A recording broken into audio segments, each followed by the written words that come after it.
জয় মা কামাখ্যা, জয় মা বগলামুখী। বহুত মানুহ দেখা পাইছোঁ এনেকুৱা, বহুত মানুহ আহে মোৰ ওচৰত।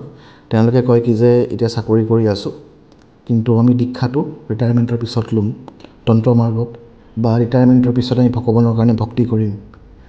সেইটো আচলতে এটা বহুত ফল্ছ কনচেপশ্যন। হয়তো কিছুমান লায়াবিলিটি থাকিব পাৰে চাকৰি জীৱনক লৈ পেলাই, যাৰ কাৰণে বহুতে ভাবে কি যে চাকৰি ৰিটায়াৰমেণ্টৰ পিছত মই দীক্ষাটো ল'ম, লৈ পেলাই পূজা সেৱাত আগবাঢ়িম। বা কিছুমানে হয়তো ভাবে যে বোলে চাকৰি জীৱনত মই ভগৱানকতো ইমানখিনি সময় দিব নোৱাৰিম, কৰ্মখিনি কৰি যাওঁ, ভাল হৈছে বেয়া হৈছে, কিন্তু 60 বছৰৰ পিছত মানে ভগৱানক চিন্তা কৰি পেলাই আৰু আমাৰ মুক্তিৰ কাৰণে দুৱাৰখন খুলি পেলাম। কিন্তু এইটো এবছলিউটলি ৰং। যদি ভগৱানক আমি 60 বছৰৰ পিছত ভক্তি কৰিব লাগে, আমি এতিয়া ভগৱানৰ ভক্তি কৰিব কিয় নোৱাৰোঁ? আমাৰ ভগৱানে কেতিয়াও কোৱা নাই, বা মহামায়াই কেতিয়াও কোৱা নাই যে মোক তুমি বহুত বস্তু দি পেলাই পূজা দিয়া, বহুতখিনি আয়োজন কৰি পেলাই মোক পূজা দিয়া। ভগৱানে কেতিয়াও, মহামায়াই কেতিয়াও এইটো কথা কোৱা নাই। আচলতে ভক্তিটো ইনহেৰেণ্ট হ'ব লাগে, সদায় নিজৰ ভিতৰৰ পৰা আহিব লাগে। মা ভগৱতীৰ কাৰণে ভক্তিটো 60 বছৰৰ পিছত নহয়, সেইটো যেতিয়াৰ পৰা আমি আমাৰ চেন্সেছবিলাকে কাম কৰে, ইন্দ্ৰিয়াবিলাকে কাম কৰে, তেতিয়াৰ পৰা আচলতে আমাৰ মনত ভগৱানৰ প্ৰতি, মা ভগৱতীৰ প্ৰতি ভক্তিটো আমাৰ থাকিব লাগে। যোন মানুহৰ লগত ভক্তি থাকে, যোন মানুহৰ লগত ভগৱানৰ চিন্তা থাকে, সেই মানুহ কিন্তু কেতিয়াও বেয়া নহয়। সেই মানুহৰ জীৱনত অঘটনবিলাক বহুত লাহে লাহে আহে, বা সেই ভক্তিভাৱখিনি বা ভগৱতীৰ সেই পূজা অৰ্চনাখিনি মানুহৰ জীৱনত এই গোটেই ভাৱটো, বেয়াখিনি যোনখিনি ভাৱ আহে বা বেয়া বস্তু যদি জীৱনত আহে কেতিয়াবা, সেইবিলাক নোহোৱা কৰি দিয়ে। সেইকাৰণে মই কওঁ যে আমি সদায় ভগৱানক চিন্তা কৰিব লাগে। কিন্তু এতিয়া চাওক, জেনেৰেশ্যনটো এনেকুৱা হৈ গৈছে যে চব মেটেৰিয়েলিষ্টিক ৱে অফ লাইফ। মানুহৰ আচলতে ভগৱানৰ কাৰণে সময় নাই। কিন্তু যোনদিনাখন মানুহৰ এক্সিডেণ্ট হ'ব, যোনদিনাখন মানুহৰ ডাঙৰ বেমাৰ এটা হ'ব, যোনদিনাখন মানুহৰ এটা বেয়া প্ৰব্লেম ছিটুৱেশ্যন আহিব জীৱনত, সেইদিনাখন কিন্তু মানুহৰ ভগৱানৰ প্ৰতিহে প্ৰথমবাৰ মনত পৰে যে সেই ভগৱান আমাৰ জীৱনত কিয় এনেকুৱা হ'ল, যে সেই মা কামাখ্যা আমাৰ জীৱনত কিয় এইটো বস্তু হ'ল।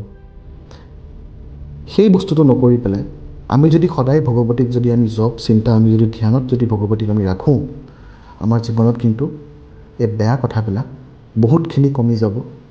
কাৰণ আমি এই যোনটো জীৱন পাইছোঁ, এই জীৱনটো আচলতে আমি আমাৰ পূৰ্বজন্মৰ কৰ্মৰ মতেহে পাইছোঁ।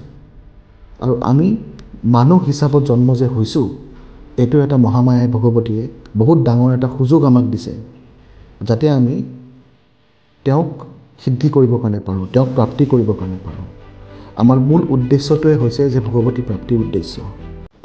কিন্তু যদি আমি এইবিলাক নকৰি, যোনটো আজিকালি জেনেৰেশ্যনে কৰি আছে, এইবিলাক ক্লাবত যোৱা, ডিস্কোত যোৱা, বেয়া কাম কৰা, যদি এইবিলাক কৰি থাকোঁ, তেনেহ'লে যোনখিনি আমাৰ পূৰ্বজন্মৰ ভাল কাম আছিলে বা ভাল কৰ্ম আছিলে, সেইখিনিয়ে লাহে লাহে খতম হৈ যাব। আৰু এই জন্মৰ যেতিয়া কৰ্মখিনি একেবাৰে বেয়া হৈ যাব, দুটা মিলি যেতিয়া 0 হৈ যাব, তেতিয়া আল্টিমেটলি আমাৰ লাইফত একো নাথাকিব।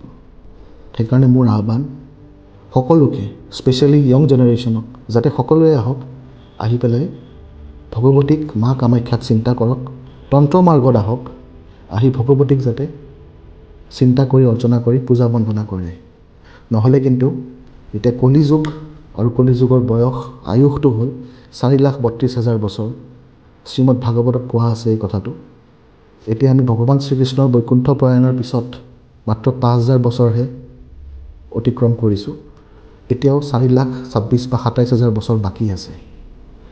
সেইখিনি সময়লৈ কিন্তু একো নাথাকিব। সেইকাৰণে কৈছোঁ যে ভগৱানক যদি চিন্তা কৰিবৰ কাৰণে মন যায়, বা দীক্ষা ল'বৰ কাৰণে যদি মন যায়, যদি আগুৱাই যাবৰ কাৰণে জীৱনত মন যায়, যদি স্পিৰিচুৱেল আপলিফমেণ্ট কৰিবৰ কাৰণে মন যায় নিজৰ জীৱনত, আজিয়েই কৰক, ইমিডিয়েটলি কৰক। সেই কথাটো লৈ পেলাই মই এই কথাখিনি কৈছোঁ। আৰু লৈ পেলাই দীক্ষাৰ যোনটো কথা, সেইখিনি মানুহক মই কওঁ যে ৰিটায়াৰমেণ্টৰ পিছত দীক্ষা নহয়। সেইটো সময়ত আপোনাৰ হাড়ত ক্ষমতা নাথাকিব, বডিত ক্ষমতা নাথাকিব আপোনাৰ পূজা অৰ্চনা কৰিবৰ কাৰণে। যদি ল'বৰ কাৰণে মন যায়, যদিও আপোনালোকে চাকৰি কৰি আছে বা কৰ্মজীৱনত খুব ব্যস্ত হৈ আছে, তেতিয়া হ'লেও লওক। Make Diksha A part of year life.